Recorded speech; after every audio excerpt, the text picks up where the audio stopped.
Hello दोस्तों, नमस्कार। तो चलिए जल्दी से रिव्यू कर लेते हैं मूवी प्रस्थानम का। तो जैसे कि हम लोग ये जानते ही है कि ये मूवी है एक साउथ का रीमेक तेलुगु मूवी जो कि प्रस्थानम नाम से ही अवेलेबल है। और अगर आपको ये मूवी देखनी है तो यूट्यूब पर भी अवेलेबल है, जिसका ओरिजिनल वर्जन जो कि आस्तीन का साफ इस नाम से ये मूवी यूट्यूब पर अवेलेबल है। तो हालांकि मुझे वो मूवी की डबिंग काफ़ी ज़्यादा अच्छी नहीं लगी, बट प्रस्थानम के बारे में अगर कहा जाए तो उसी कंसेप्ट को लेकर ज़्यादा बजट बढ़ाकर और अच्छे खासे एक्टर्स को लेकर इस मूवी को काफ़ी बेहतरीन तरीके से पर्दे पर पेश किया गया है। तो जहाँ तक के स्टारिंग के बारे में अगर कहा जाए तो संजय दत्त इस फिल्म में एक लीड रोल में है। उनके अलावा अली फजल, मनीषा कोइराला, जैकी श्रॉफ तथा चंकी पांडे इस फिल्म में मुख्य भूमिका निभाते हुए नजर आएंगे।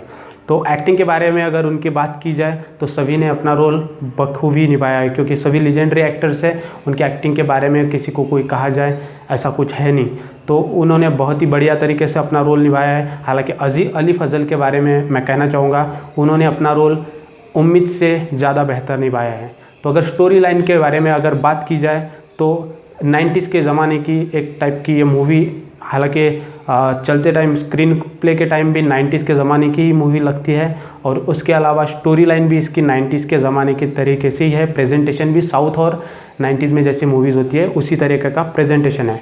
अगर आपको इस तरीके के मूवीज़ अच्छे लगते हैं तो आप इस मूवी को जा सकते हो। तो अगर मैं स्टोरी लाइन के लिए आपको शॉर्टकट में अगर समझाना चाहूँ तो ये एक पॉलिटिकल ड्रामा बेस्ड मूवी है, जिसमें संजय दत्त को शादी करनी पड़ती है उनके एक सीनियर के बहू से।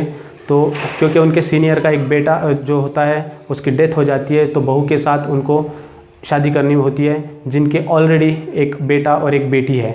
और उसके अलावा शादी करने के बाद तो बहू के किरदार में यहाँ पर मनीषा कोइराला है। उसके अलावा शादी करने के बाद उनको फिर से एक बेटा हो जाता है, और वहाँ से लेकर स्टोरी लाइन शुरू हो जाती है। कैसे उनका जो दूसरा बेटा है जो कि संजय दत्त का सगा बेटा है, वो हर तरह से एक हम कह सकते हैं कि निकम्मा रहता है। हर तरीके से वो वायलेंस और सभी तरीके के आरोपों से घिरा हुआ रहता है, जिसको हर चीज़ से प्रॉब्लम रहती है। जब भी स्क्रीन पे आता है, जब भी पर्दे पे आता है, आपके मन में एक तरीके से उसके प्रति हम कह सकते हैं द्वेष पैदा कर देता है। वहीं पर मैं कहना चाहूँगा कि उनकी एक्टिंग बखूबी झलक के आती है। और उसके अलावा अली फजल जो है वो अपने मनीषा कोइराला के जो पहले के बेटे हैं, और दस्तूर जो दूसरी एक्ट्रेस है वो, ये मनीषा कोइराला के 2 सन होते हैं पहले से, जहाँ पर अली फजल बहुत ही ज़्यादा काबिल होते हैं। संजय दत्त को भी लगता है कि इनमें काफ़ी ज़्यादा पोटेंशियल है, पॉलिटिक्स में ये आगे बढ़ सकते हैं। तो इन्हीं सब चीज़ों को लेकर और ट्विस्ट एंड टर्न्स डालते हुए ये फिल्म आगे बढ़ती है।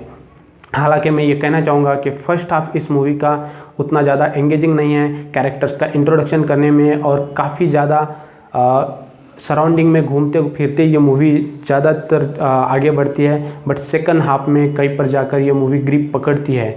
हालांकि संजय दत्त की जो एक्टिंग है उसी के बेसिस पे ये मूवी हमें एंगेज करते रहती है ज़्यादातर पॉइंट पे। और म्यूज़िक के बारे में अगर कहा जाए तो म्यूज़िक इस मूवी का सबसे ज़्यादा बैड पॉइंट मैं कह सकता हूँ, क्योंकि म्यूज़िक में ऐसा कुछ भी नहीं है कि हम लोग इसके साथ जाए या फिर ये म्यूज़िक मूवी को आगे बढ़ाता जाए, ऐसा कुछ भी होता नहीं है। म्यूज़िक सबसे ज़्यादा माइनस पॉइंट इस मूवी का कहा जाएगा। बाकी एक्टिंग के बारे में मैंने पहले ही कह चुका हूँ कि सभी की एक्टिंग लाजवाब है। और अगर आप ऐसे टाइप के राजनीतिक एक डार्क टाइप का पॉलिटिकल ड्रामा, उसके अलावा 90s का presentation and mixup of South Indian type of movies, ये सब आप लाइक करते हो तो आप इस मूवी को जा सकते हो। This will be a great choice for you.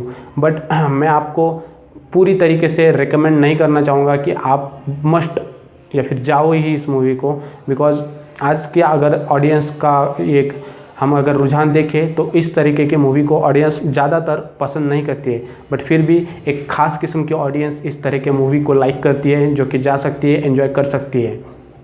Overall मैं यही कहना चाहूँगा कि प्रस्थानम जो है एज इट इज़ मूवी है, जो कि तेलुगु का डब वर्जन है, और काफ़ी ज़्यादा अच्छे तरीके से प्रेजेंट किया गया है ओनली बिकॉज ऑफ इसके जो ट्विस्ट एंड टर्न्स आते हैं। इसमें हम नहीं कह सकते कि कोई एक ख़ास विलन है, बट हाँ जो भी कैरेक्टर्स है उनके जो भीतरी चेंजेस आते हैं सराउंडिंग के लिए, उनके जो अपने ही कुछ मनमुटाव होते हैं या फिर लालच होती है, उनकी जो ग्रीड होती है कुछ पाने के लिए, उसके बाद का जो पछतावा होता है, इन सभी के दौरान ये मूवी घूमती रहती है। वहीं पर कोई विलन साबित हो जाता है तो कोई हीरो साबित हो जाता है, और ट्विस्ट एंड टर्न्स लेते हुए ये मूवी आपको चौंकाती भी है कुछ जगह पर और आगे बढ़ती है।